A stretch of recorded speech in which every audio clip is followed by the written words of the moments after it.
Hello everyone! It's 2023 and people have created flying cars, made enormous strides in medicine. While in Africa, primitive wild tribes still exist. Many of them have gruesome rituals. Today you will learn about a tribe that considers themselves sky gods. We'll tell you why women cut off men's fingers to make necklaces, and how circumcision is done without anesthesia in another tribe. Out of 1 billion people inhabiting the African continent, approximately 5 million belong to ancient wild tribes. They are wary of modern society and reluctant to let civilization into their lives. There are around 3,000 tribes on the continent, each with its own customs, rituals and appearances.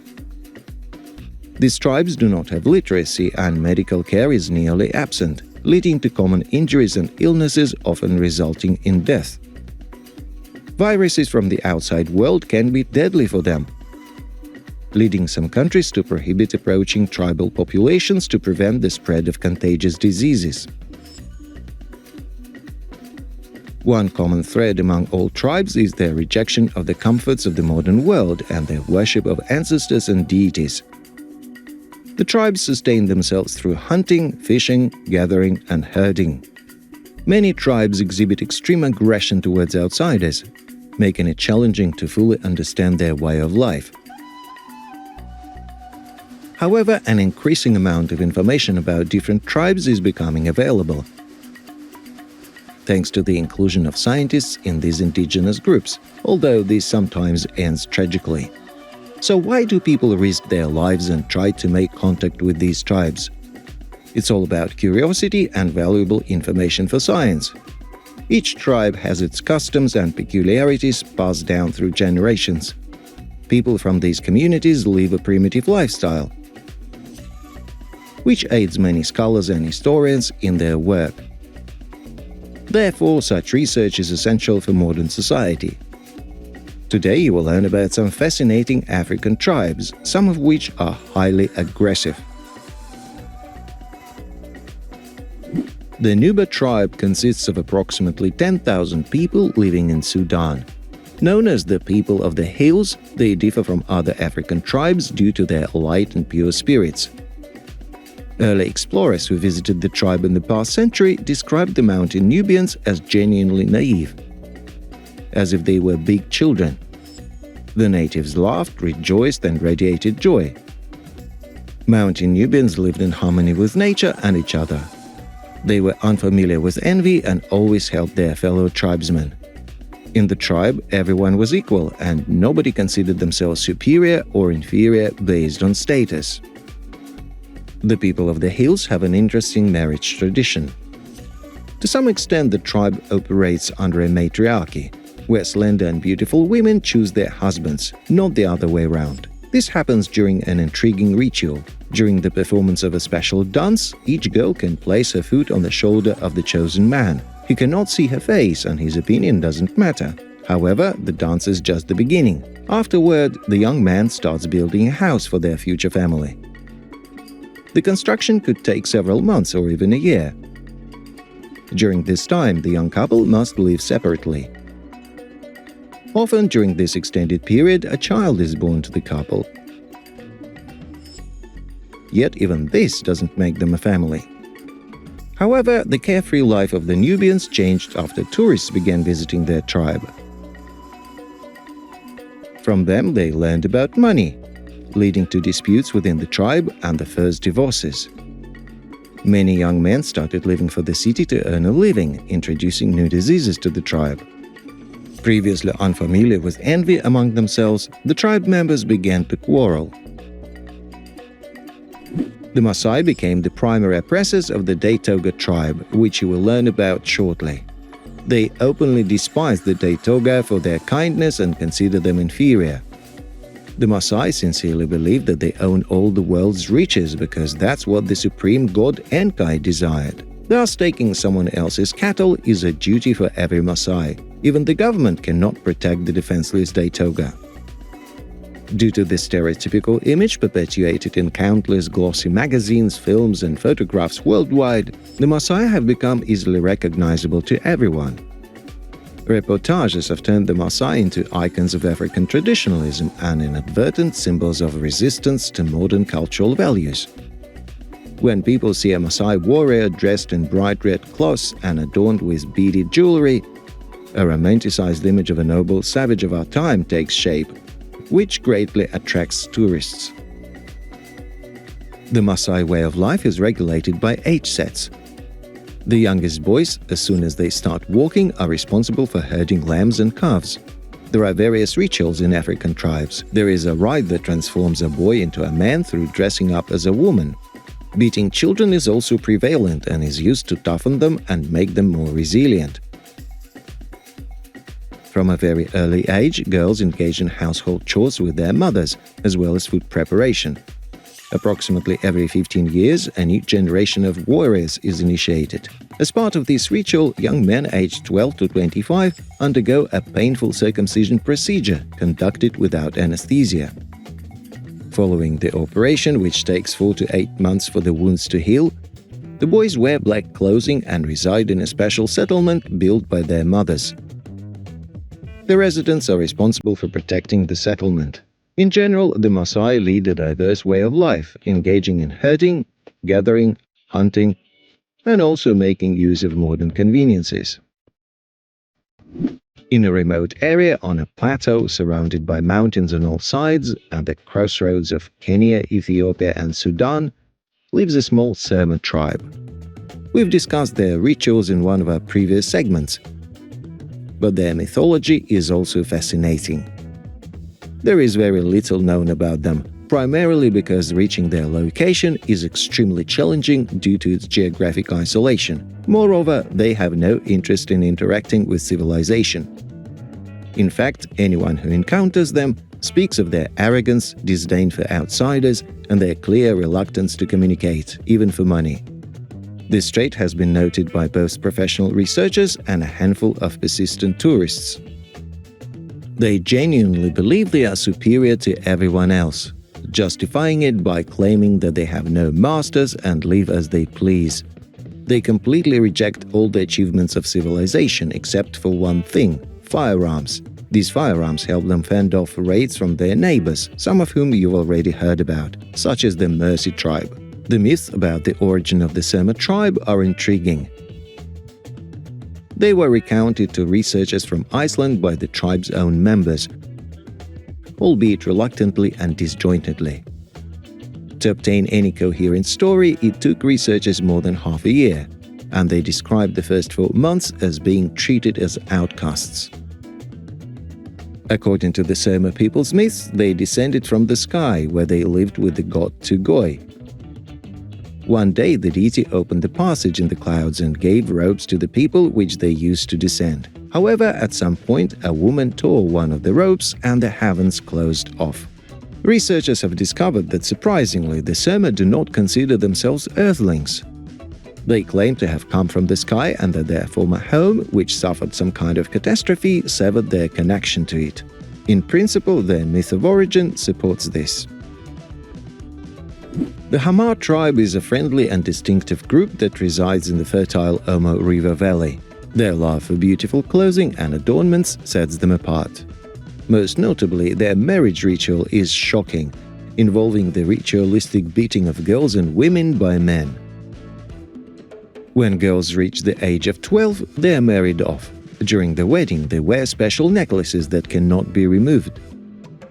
Through a hole in these necklaces, a solid stick is inserted, which the husband uses for regular bloody beatings in the evenings. This ritual brings pleasure to both parties. Young men strike women's backs with long sticks, and the recipients of the beatings try to provoke aggression and receive as many strikes as possible. The number of scars and marks on a girl's body indicates her status and attractiveness in the eyes of fellow tribesmen.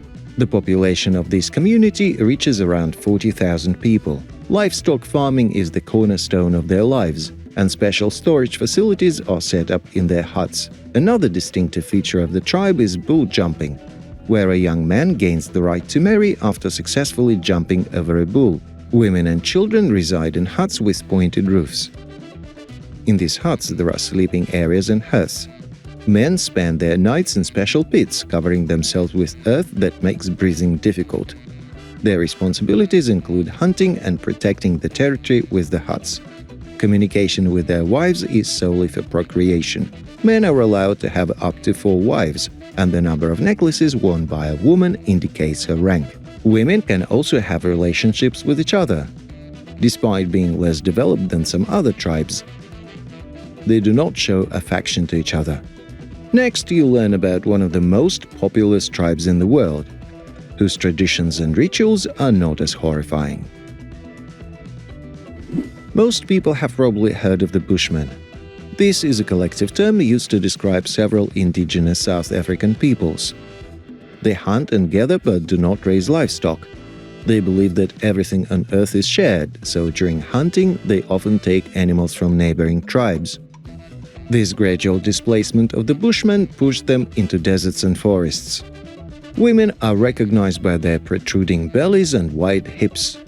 Their appearance changes significantly after their first childbirth. The tribe's elder is considered the leader, but privileges and wealth are not associated with this position. A traditional Bushman dish is Bushman's rice, which consists of real ant larvae. Bushmen are skilled herbalists, preparing infusions and remedies that protect against animals and heal illnesses. They enter a trance state while dancing to special African rhythms. In this state, Bushmen create incredible paintings on cave walls. Bushmen live in groups consisting of several families. They have no chiefs, but each group has a shaman who is believed to communicate with spirits, summon rain, and heal illnesses. The core of the community consists of bonded pairs. Marriage is often monogamous, but polygamy also exists. In the past, bride service was common. The Bushmen's stories are especially intriguing. They are more like fables and myths, with animals as the main characters, with the mantis being the chief among them. This insect is attributed to the creation of the sun, moon, and many animals. The Bushmen also assign names of animals to celestial bodies. For example, they refer to the Orion's belt as the female tortoise. In the world, there are numerous tribes that are largely disconnected from civilization.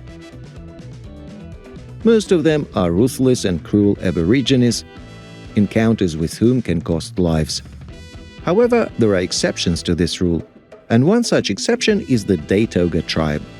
The Datoga are staunch pacifists for whom killing is the gravest sin. Anyone who violates this prohibition is to be banished from the tribe. Their neighbor, the Maasai tribe, takes advantage of the Datoga's friendliness, as you will hear more about shortly. Over the centuries, the aggressive and warlike Maasai plundered Datoga settlements, took captives and seized livestock. True to their principles, the Datoga never engaged in warfare. In the 18th century, they decided to leave their lands and move north, far away from the Maasai.